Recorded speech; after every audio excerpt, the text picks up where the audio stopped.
کثرت رزق ہر غم ہر حاجت کے لیے ایک ورد بتانے لگا ہوں۔ جو بندہ اس کو چلتے پھرتے پڑھ لیتا ہے، رزق کے اندر، مال کے اندر، دولت کے اندر اتنی کثرت ہوتی ہے کہ وہ بندہ کبھی زندگی کے اندر کسی کا محتاج نہیں ہوتا۔ اگر اس کے اوپر قرض ہو، اللہ تبارک و تعالیٰ اس سے بھی اس کو نجات عطا فرما دیتا ہے، اور آئندہ کے لیے اس بندے کی حفاظت بھی ہوتی ہے۔ اور ہر غم، گھر کے اندر مختلف قسم کی پریشانیاں آ جاتی ہیں، لوگ گھروں کے اندر بیمار ہیں۔ آج کل تو میں کہتا ہوں اللہ کرے کہ کوئی بندہ بیمار بھی نہ ہو، دوائیاں اس قدر مہنگی ہو چکی ہیں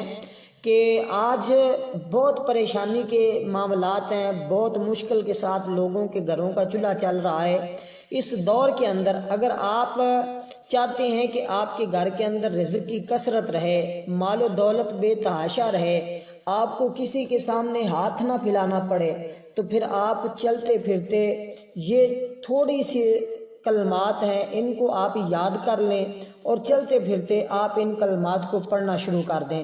انشاءاللہ ایک دن کے اندر آپ ان کلمات کی تاثیر دیکھیں گے کہ اللہ تبارک و تعالی آپ کی غیبی مدد فرمائے گا۔ پہلے تو آپ نے سنا تھا کہ غیبی بھی مدد ہوتی ہے، لیکن اس عمل کو کریں گے تو انشاءاللہ تعالی اللہ تبارک و تعالی آپ کے لیے ایسی رزق کی فراوانی عطا فرمائے گا کہ آپ کو کسی کا محتاج نہیں کرے گا۔ اور پیارے دوستو، اسی طرح میں آپ کو بتا دوں کہ اس عمل کی برکت سے بندے کے ہر غم دور ہو جاتا ہے، ہر پریشانی دور ہو جاتی ہے۔ آج مخلوق مختلف غموں کے اندر، مختلف پریشانیوں کے اندر مبتلا ہیں۔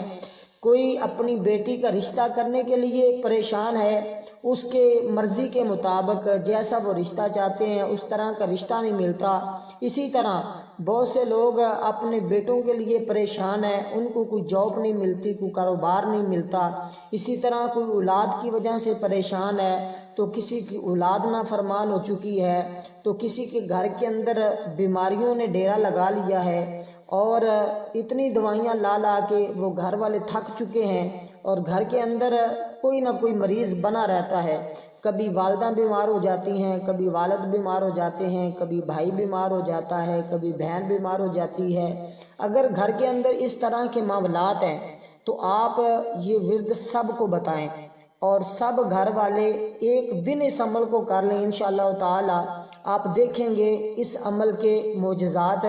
کہ اللہ تبارک و تعالی آپ کے اوپر کیسی کیسی کرم نوازی فرماتا ہے۔ اور میں آپ کو بتا دوں، یہ عمل ہر بیماری کے لیے، ہر پریشانی کے لیے اور ہر حاجت کے لیے یہ عمل تیر بہدف ہے۔ میں آپ کو بتا دوں کہ اس عمل کے کرنے سے دنیا تو دنیا ہے، لیکن جو بندہ اس اسم پاک کا ورد جاری رکھتا ہے اس بندے کی اللہ آخرت بھی اچھی کر دیتا ہے،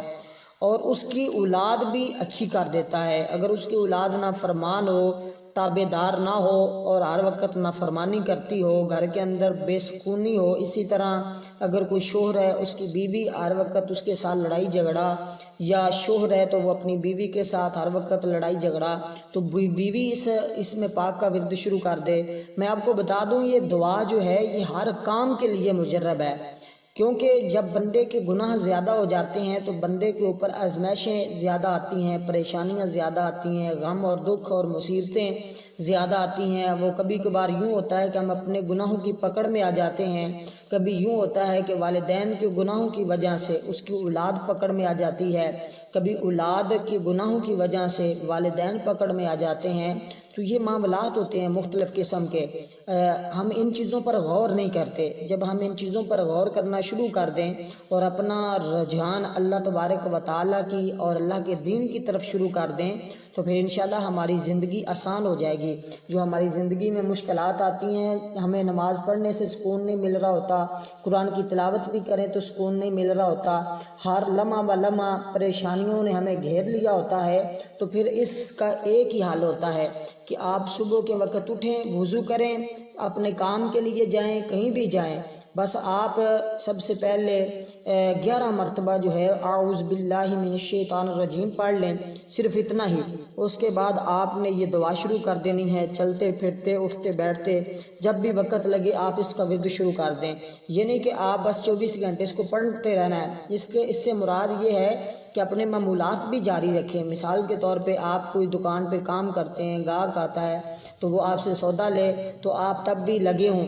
نہیں، آپ اس کو سودا دیں، اس کے بعد جب پھر وقت ملے پھر آپ کے ہاتھ میں تسبیح ہونی چاہیے۔ اگر آپ زندگی کی حالات بدلنا چاہتے ہیں، آپ نے دیکھا وہ عمران خان وزیر اعظم ہو کر اس کے ہاتھ کے اندر ہر وقت تسبیح رہتی ہے اور وہ کچھ نہ کچھ پڑھتا رہتا ہے۔ وہ وزیر اعظم ہو کر جو وزیر اعظم صاحب کا رہ چکا ہے، اس کے باوجود اس نے تسبیح نہیں چھوڑی۔ تو پھر ہم عام لوگ ہیں اور ہمارے پاس اتنی وزارتیں بھی نہیں ہیں اور وہ اس سٹیج پر بھی ہم نہیں ہیں، تو اگر ہم تسبیح ہاتھ کے اندر رکھ لیں، اللہ کا ورد، اللہ کا ذکر اذکار کرتے رہیں، تو پھر ہمیں پریشان ہونے کی کیوں ضرورت ہے؟ تو ہم اس بات کو شرمندگی کیوں محسوس کریں کہ ہم نے ہاتھ میں تسبیح رکھی، لوگ کیا کہیں گے؟ بھی لوگوں کی کیوں سنتے ہیں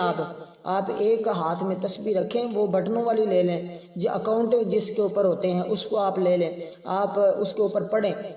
یہ جو کلمات میں آپ کو بتا رہا ہوں، انشاءاللہ آپ کی زندگی بدل جائے گی۔ حقیقت ہے، ہم کرتے یہ ہیں کہ ہم ایک لفظ کو پڑھتے ہیں، آج کل چھوڑ دیتے ہیں، پرسوں پھر پڑھا، پھر کبھی کوئی پڑھ لیا، کبھی کوئی پڑھ لیا۔ بس آپ ایک عمل کو جاری کر لیں اپنے اوپر اور ایسے لازم کر لیں کہ جیسے ہم کھانا اپنے اوپر لازم سمجھتے ہیں کہ کھانے کے بغیر ہماری زندگی نہیں، اسی طرح آپ سمجھ لیں کہ اس استغفار کے بغیر ہماری زندگی کوئی نہیں۔ اپنے گناہوں کی بخشش مانگیں، جب بندے کی گناہوں کی بخشش ہو جاتی ہے تو سارے کام خود بخود حل ہو جاتے ہیں۔ بس اتنی سی بات ہے، آپ نے پڑھنا ہے کچھ اس طرح کہ صبح کے وقت جب آپ اٹھیں تو 11 مرتبہ اعوذ باللہ من الشیطان الرجیم پڑھیں، اس کے بعد آپ پڑھیں رب اغفر وارحم وانت خیر الراحمین، رب اغفر وارحم وانت خیر الراحمین، اے میرے رب مجھے بخش دے اور رحم فرما، تو سب سے بہتر رحم فرمانے والا ہے۔ تو جب اللہ ہمارے اوپر رحم فرمائے گا تو پھر آپ اندازہ لگائیں کہ ہماری زندگی کیسے نہیں بدلے گی۔ اس لیے دوستو